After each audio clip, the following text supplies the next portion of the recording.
Dear member, जब भी कोई विटनेस जो है वो कोर्ट में एविडेंस देने के लिए पेश होता है तो सबसे पहले उससे हलफ लिया जाता है।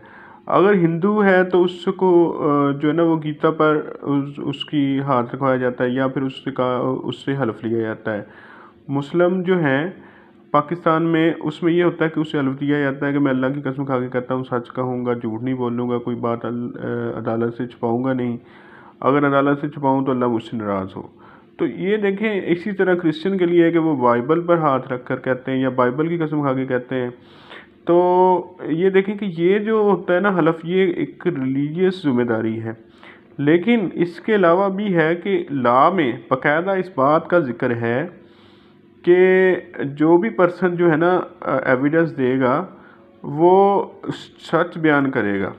अगर कोई शख्स जो है वो हलफ लेने के बाद जो है वो झूठ बोले तो उसके खिलाफ 181 पीपीसी या आईपीसी जो है उसके तहत उसके खिलाफ कार्रवाई हो सकती है। तो ये सेक्शन 14 है, ये ओथ एक्ट 1800 जो है 73 है।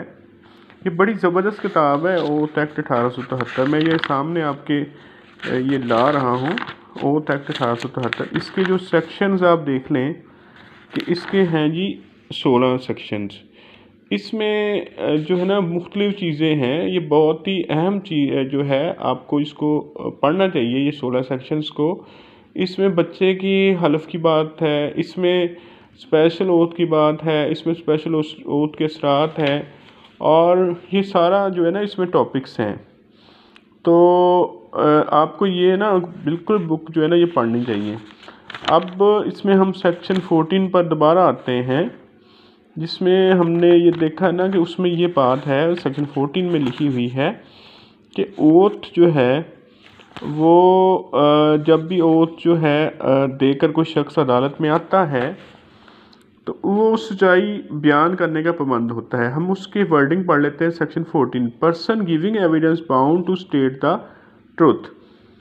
Every person giving evidence any subject before any court or person thereby authorized to administer oaths and affirmation shall be bound to state the truth on such subject।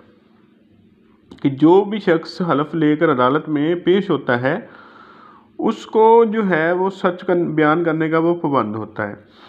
तो देखिए, झूठी शहादत पर आपको पता है कि उसमें दो जो है 193, 194 और दूसरे जो है ना वो उसमें सेक्शंस हैं।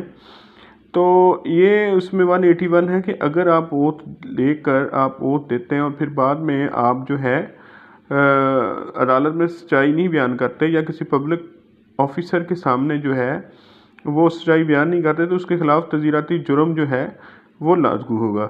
और ये देखें कि अब आपको ये याद रहेगा कि जो आप हलफ अदालत में लेते हैं गवाह से तो वो उसमें आप कहते हैं ना कि सच बयान करेगा, तो वो एक अखलाकी रिलीजियस पहलू होने के अलावा ये सेक्शन 14 के तहत वो ये कहता है कि मैं सच्चाई बयान करूँगा, झूठ नहीं अदालत से छुपाऊँगा।